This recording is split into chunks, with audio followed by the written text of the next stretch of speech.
Ina, ang butit, andito ka na. Anong ibig sabihin nito? Yung notebook mo, hanggang ngayon walang laman? Tingnan mo to. Tingnan mo to. Anong ibig sabihin nito? Anong ibig sabihin nito? May itinatago ka ba sa akin? Magsabi ka nga ng totoo.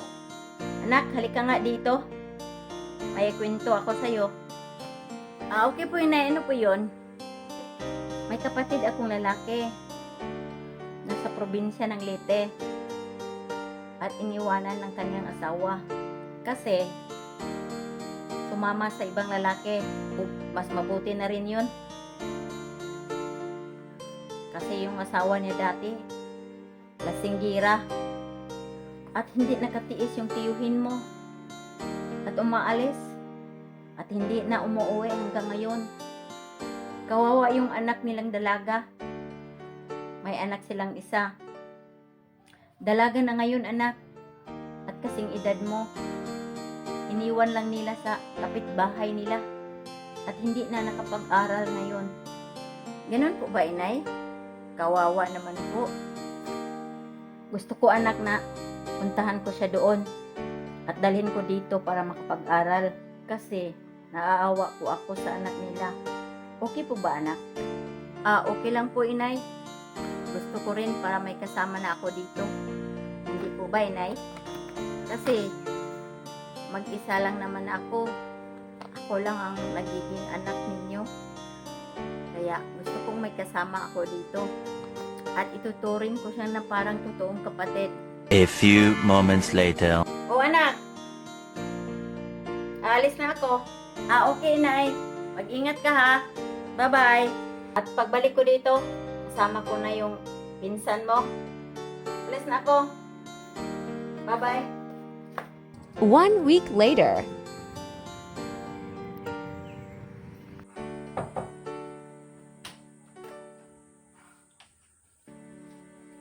Hindi pa na nila. Saan kaya si Kunkun? Sige, Lina, pasok ka.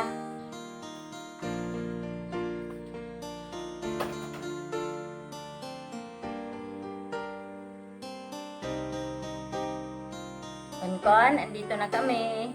Andito na po tayo, Lina.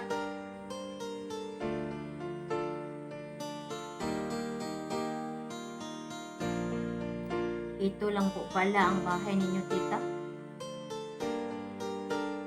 Hindi naman pala kagandahan. Hindi kami ganon kayaman sa iniisip mo. Ang importante, may bahay tayong matutuluyan. Ikaw, pag-aralin ka namin dito. Kaya marunong kang makibagay. At magtutulungan tayo dito. Naiintindihan mo ba? Kasi tayo-tayo lang dito ng anak ko. At mag-aral kayo ng mabuti. Yung asawa ko, wala dito. Nandun sa abroad. Nagtrabaho. Kaya ikaw, ituturing ka rin namin parang anak namin. Kaya, ituring mo rin kaming bilang totoo mong mga magulang. Dahil, hindi ka na iba para sa amin. Oh, tita. Oh, shit. Ang dami pang mga pahiwatig. Hindi ko kayo totoong mga magulang. Kaya hindi ako makikinig sa inyo. Ano kayo? Siniswerte? Nungka. Lina, anong iniisip mo? Wala po, tita. May naiisip lang ako. Okay, sige. Ay, Inay, andito na pala kayo. Siya po ba yung pinsan ko? Opo, anak. Siya nga po ang pinsan mo. Si Lina. Alina, masaya po ako at nandito ka. May kasama na ako. Dalawa na tayo. Sabay tayong mag-aral. Oo nga po. Hindi naman po kayo mayaman. Ano po? Wala po. O siya, sige. Papasok na ako. At nang makapahinga rin ako. Saan po ba yung kwarto ko? Nandito? Yan nga po. Okay, sige.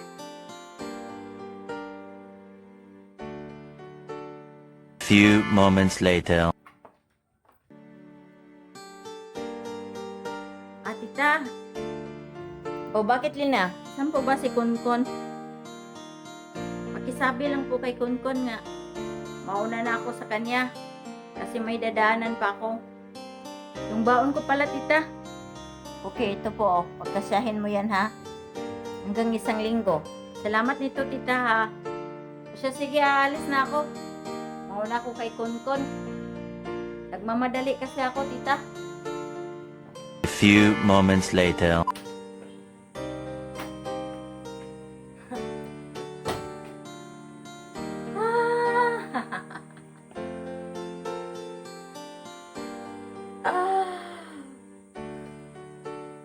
Hindi nila alam, hindi ako pumapasok sa school. Ang buong akala nila na pumupunta ko sa school. Pero hindi. Pangarap ko lang sa buhay. Wala. Gusto lang akong maging masaya lagi. I-enjoy ko muna yung pagkadalaga ko. Salamat nga nasa ibang section si Kunkon at hindi niya ako mababantayan.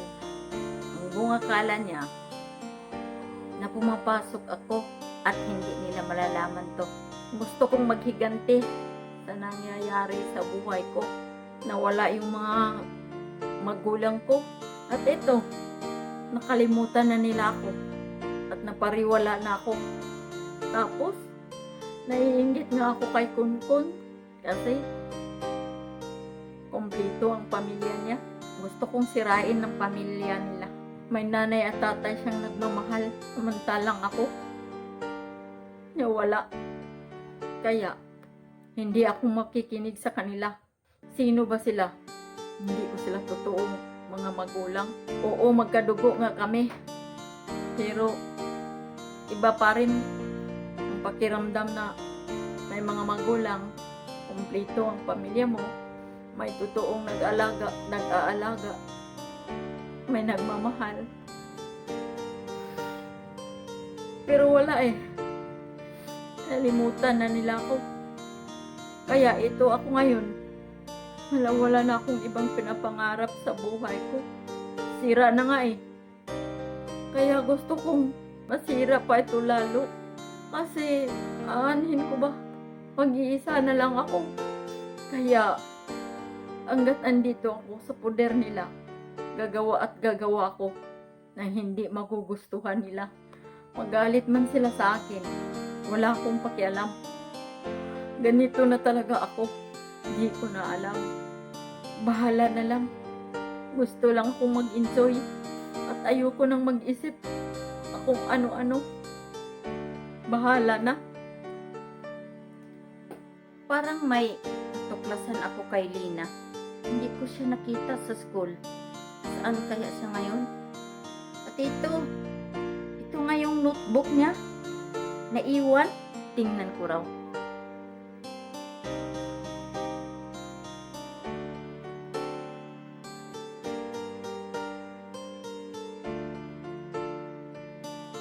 Bakit? Kulang laman yung notebook niya.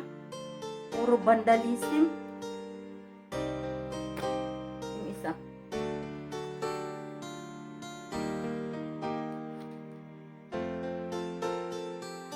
Ganun pa rin. Walang laman. Hindi lang sana ako magkamali. Parang nagdududa na ako sa kanya. Tuwing pumapasok siya, hindi nagsuot ng uniforme. Laging nakasandal, naka-heels. Tapos, sexy. Parang hindi ko na nagugustuhan. Isusumbong ko kay nanay. Hindi lang sana magkatotoo ang hinala ko sa kanya. Kung hindi ako nagkamali, parang hindi pumapasok sa school. Kasi, yung notes niya walang laman. Ano ba yan? Sasabihin ko kay nanay. Kailangang malalaman to kay nanay. araw-araw nanghihingi ng baon. Tapos, hindi pala pumapasok. Kailangan malalaman to kay nanay. Inay! Nasaan na yung magaling mong pamangkin? Hanggang ngayon hindi pa nakauwi. Anong oras na ba? May suplong ako sa'yo. Hindi ba notebook to kay Lina? Naiwan niya dito? Tingnan mo. Ni kahit kunti, walang laman. Anong klaseng pag-aaral na yan? Pumapasok ba yan o hindi? Inay, sasabihin mo kay Lina kung pumapasok ba talaga siya o hindi. Kasi para sa akin, niluluko lang niya tayo. Biruin mo, hanggang ngayon walang laman yung notebook niya. Anong ibig sabihin nito? Niluluko lang niya tayo. Nakasisiguro ako na nagluluko yung babaeng yan. Basta inay, pagdating niya, sasabihin mo sa kanya kaagad, Lina, mambutit, andito ka na.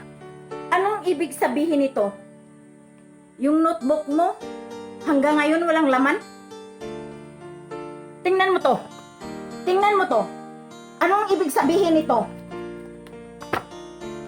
Anong ibig sabihin nito? May itinatago ka ba sa akin? Magsabi ka nga ng totoo. Yes po, tita.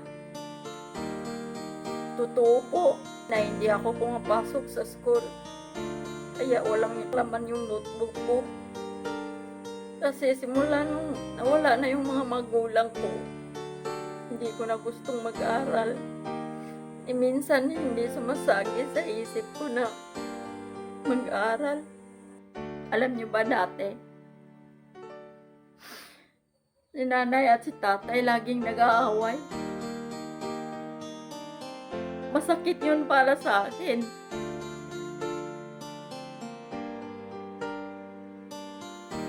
At nung time na yun, hindi ko na alam kung anong gagawin ko. Gusto na nga akong mawala. Iniwan lang ako sa kapitbahay namin. Tapos inalimusta ako. Nagtulong-tulungan lang ako. Para akong hayop. Inaral nga ako nila na hanggang elementarya lang. Pero may kapalit. Utos dito, utos doon. Kasi hindi daw nila ako kano-ano. Yung pagtira ko sa kanila. At iniis ko yun lahat. Hanggang sa napariwara na ako. Lahat ng problema ko, doon ko itinadaing sa mga kaibigan ko.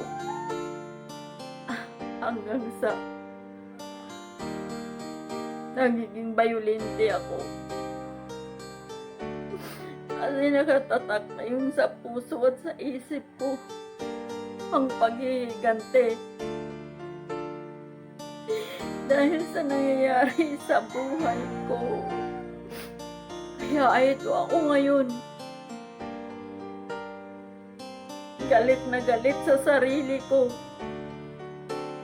At kahit kailan, hindi sumasagi sa isip ko ang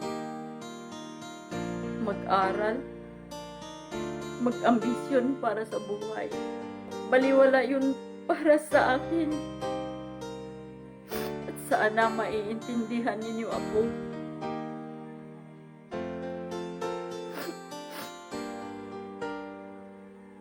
Sorry po sa inyo. Pinapaaral kita kasi iniiwanan ka ng mga magulang mo. Kaya, napag-isipan ko na pag-aralin kita. At kung alam ko lang sana na ganyan lang pala ang kahahantungan, Hindi na lang pala kita kinukuha at hindi na kita pinapaaral. Kasalanan mo yun. Hindi mo kami masisisi sa nangyayari sa buhay mo ngayon. Dahil wala kaming alam. Ang alam ko lang na naaawa ako sa'yo. Kaya lang,